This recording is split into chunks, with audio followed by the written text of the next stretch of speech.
8회차 모의고사 함께 풀어보겠습니다. 8회차 모의고사는 특수 용접 기능사 출제 문제입니다. 1번부터 같이 보도록 하겠습니다. 자, 첫 번째 문제 1번 가스 용접을 할 때 안전사항으로 적당하지 않은 것이죠. 가스 용접을 할 때 이 지문 보도록 하겠습니다. 안전사항 호스는 길지 않게 하고요. 용접이 끝났을 때는 용기 밸브를 잠그어서 가스의 누기를 보호해야 되겠죠. 그리고 작업자 눈을 보호하기 위해서 적당한 차광 유리를 사람이 착용해서 눈 보호해야 됩니다. 눈 보호. 차광 유리. 산소병은 60도씨 이상 온도에서 보관하고 직사광선을 피해서 보관한다. 자, 40도씨 이하의 온도입니다. 이하.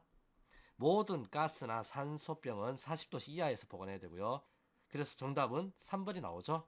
호스 접속부는 호스 밴드로 조이고 비눗물 등으로 수시로 누설 여부를 검사를 해야 됩니다. 2번 보겠습니다.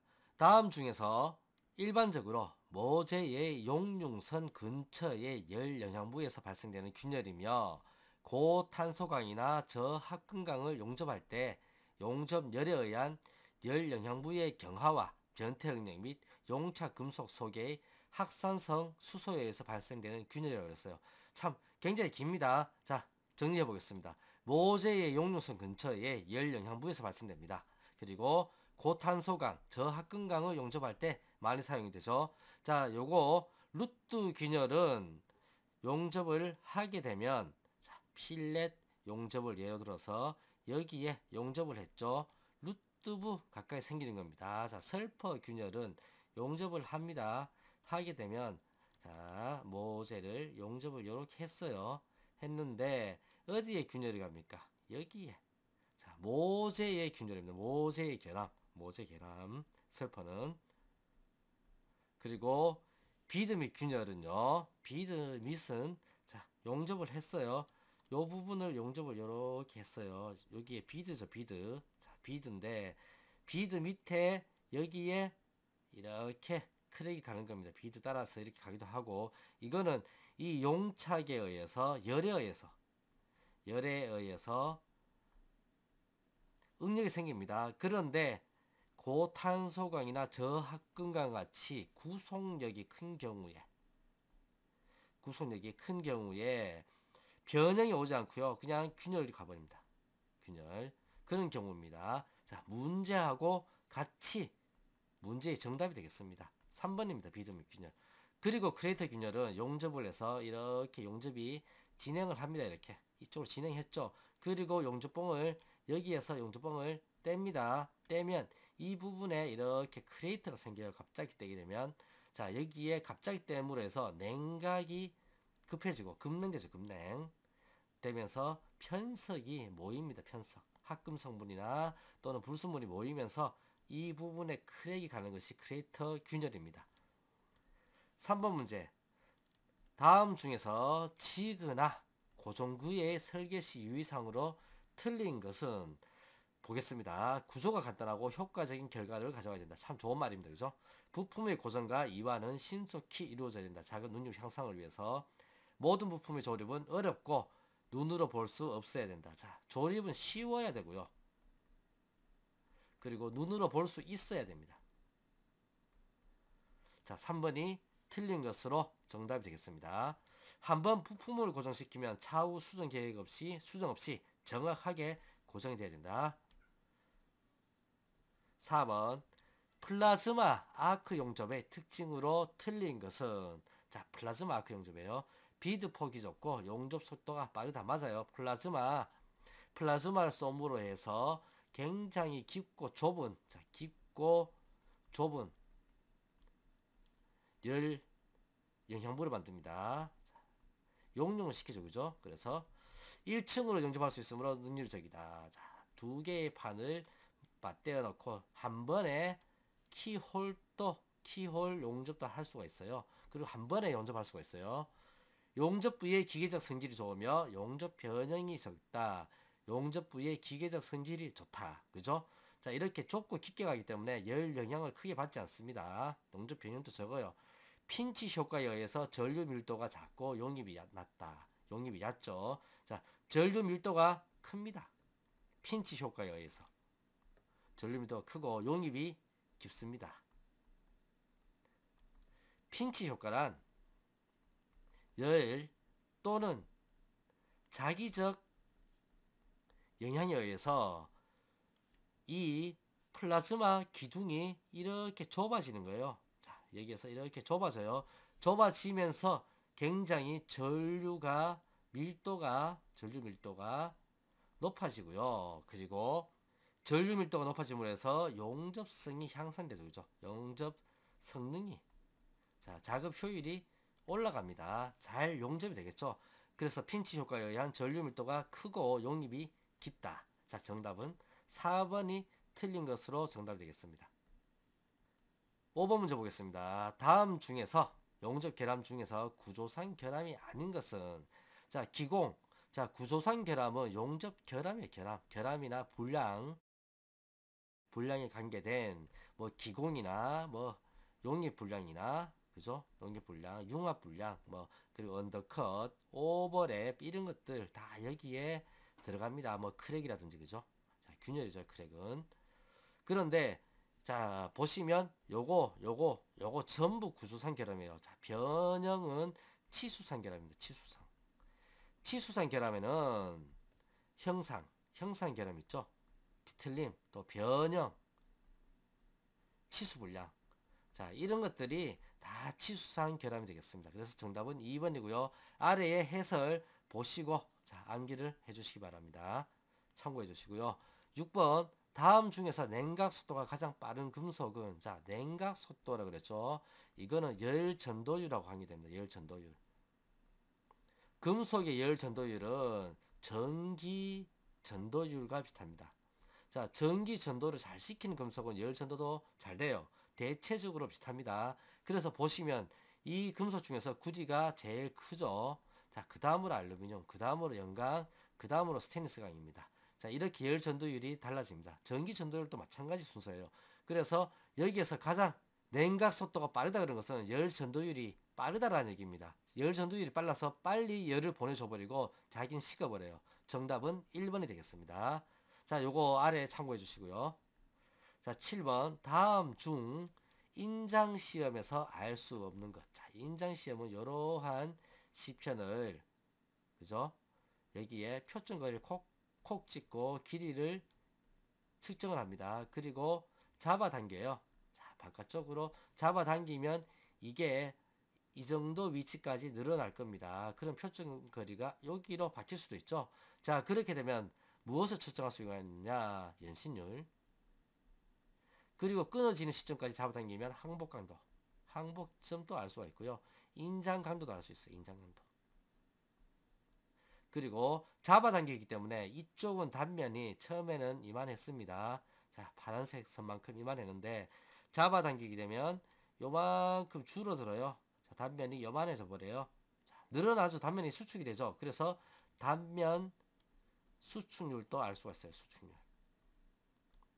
그래서 항복점, 연신율, 단면 수축률 알 수 있고요. 알 수 없는 거 비틀림 강도 알 수 없어요. 비틀림 강도는 비틀림 시험을 해야 됩니다. 8번 문제.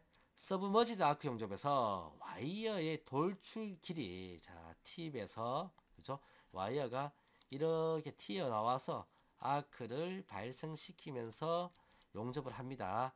이 돌출 길이, 요게 돌출 길이. 이것은 전류와 관계가 돼요. 자, 와이어 돌출 길이는 보통 와이어 지름을 기준으로 정하고, 적당한 와이어 돌출 길이는 와이어 지름의 몇 배가 적합한가 되어 있죠. 자, 적당한 와이어 돌출 길이 요거 암기입니다. 몇 배가 적당하냐? 자, 요거 8배죠. 암기해 주세요. 암기. 9번입니다. 용접봉의 습기가 원인이 되어서 발생하는 결함입니다. 가장 적절한 것은, 자, 습기라고 하면 비 오는 날 대기 중에 수분이 많아요. 그죠? 자, 이때 용접하면 안 되고, 자, 그리고 물 같은 것들, 자, H2O 물입니다. 자, 이런 것들, 자, 용접부에 수소와 산소가 들어와서 기공 이런 것들 만들어요. 은점, 그리고 뭐 저기 피트 이런 것들 만듭니다. 군집 기공도 만들고. 그래서 이거 결함으로 가장 적절한 것, 자, 맞는 것이죠. 기공, 변형, 용액불량, 슬래그 섞임 있죠. 정답은 기공이고요. 변형은 열에 의한, 열과 모재의 특성에 의한 구속력으로 발생합니다. 용액불량은 전류의 불량, 전류의 불량, 그리고 용접봉이나 운봉의 불량입니다. 용접봉, 부적절한 용접봉, 그죠? 그리고 운봉의 불량이에요. 운봉. 슬래그 섞임도 마찬가지 전류와 용접봉이 부적합하고요. 운봉이 부적합할 때서. 자, 9번은 1번이 정답입니다. 그리고 10번입니다. 은납댐과 항동납댐에 사용되는 용제는, 자, 여기에서 은납댐과 항동납댐은 경납댐이에요. 경납댐. 경납댐이기 때문에 경납댐의 용제를 찾아야 돼요. 자, 붕사, 송진, 염산, 염화암모늄. 자, 경납댐은 붕산, 붕사 이렇게 나오죠. 자, 보시면 붕사, 붕산, 염산염, 알칼리가 경납용 용제입니다. 따라서 정답은 1번이고, 자, 1번이 정답이죠. 나머지 염산, 송진, 염화암모늄 이거는 연납댐 용제입니다.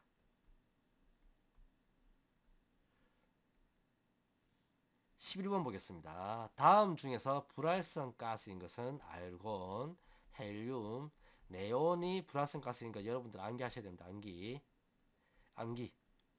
자, 불활성 가스인 것은 산소. 자, 이것은 조연성 가스예요. 조연성. 타는 것을 돕는 거. 헬륨. 자, 헬륨. 여기 있죠, 그죠? 헬륨. 정답이 헬륨입니다. 탄소. 뭐 이산화탄소, 그죠? 자, 이거는 뭐 아무것도 아니고. 저항 용접의 특징으로 틀린 것은, 자, 저항 용접은 전기를 통전합니다. 그죠? 통전해서 열을 준 다음에 압착해서 붙이는 겁니다. 그죠? 압접하는 거죠. 압접. 그래서 압접이라고 해요. 사람이 변질 부분이 적죠. 맞습니다. 일부분만 열을 가기 때문에 용접봉, 용제 등이 불편한 거 맞아요. 그리고 작업 속도가 빠르고 대량 생산에 적합합니다. 열 손실이 많고 용접 부위에 집중열을 가할 수 없다. 자, 요거는 요거와 일맥상통해요. 상통하고요. 자, 일부분을 열을 가하기 때문에 집중열을 일부분만 가합니다. 가하기 때문에 열 손실이 적어요. 집중열을 가할 수가 있어요. 그죠? 자, 정답은 틀린 것이니까 4번입니다.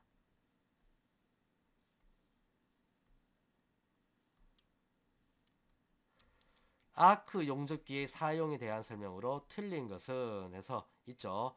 자, 아크 용접기 사용에 대한 설명으로 틀린 것. 자, 틀린 것 찾아보겠습니다. 사용률을 초과해서 사용하지 않는다. 맞아요. 자, 가하게 사용하면 열받죠. 고장 나죠. 무부하 전압이 높은 용접기를 사용한다. 아닙니다. 낮은 용접기 써야 돼. 낮은 용접기. 왜냐? 감전 방지. 전격 방지를 해야 됩니다. 감전 방지. 그래서 교류에는 전격 방지기를 쓰죠. 그죠? 전격 방지기. 전격입니다. 전격 방지기가 부착된 용접기를 사용하는 거 맞죠? 그죠? 2번하고 반대가 되는, 이것과 반대가 되는 겁니다. 용접기 케이스는 접지를 확실하게 둔다. 맞습니다. 역시 감전 방지예요. 감전. 누설 전류에 의한 감전 방지입니다. 따라서 틀린 것은 정답은 2번이 되겠습니다. 14번. 용접 순서에 관한 설명으로 틀린 것은, 자, 용접 순서입니다. 중심선에 대해서 대칭으로 용접해서 수축을 방지를 해야 되겠죠. 맞아요. 수축이 적은 이음을 먼저 하고 수축이 큰 이음을 먼저 해야 됩니다.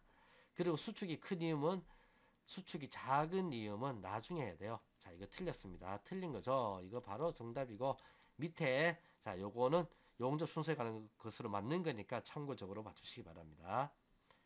자, 15번. 다음 중에서 티그 용접 시 주로 사용되는 가스는 이거 불활성 가스죠. 왜냐? 티그 용접이, 그죠? 티그 용접이 불활성 가스 용접 중에 하나입니다. 불활성 용접 중에 하나예요. 아크 용접 중에. 자, 그래서 주로 사용되는 가스는 CO2, O2. 자, O2 두 개 있네요. 이거 전부 오타 같은데. 그리고 알곤 있죠? 자, 4번 정답입니다. 자, 불활성 가스는 알곤, AR, 그리고 네온, 헬륨이 있죠? 자, 용접에는 알곤하고 헬륨을 사용을 합니다.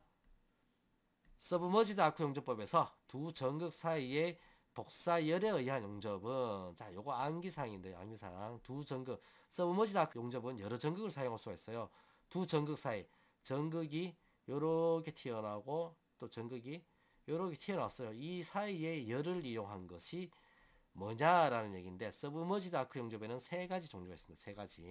세 가지 종류가 있는데 그 중에 속하지 않은 것이 이겁니다.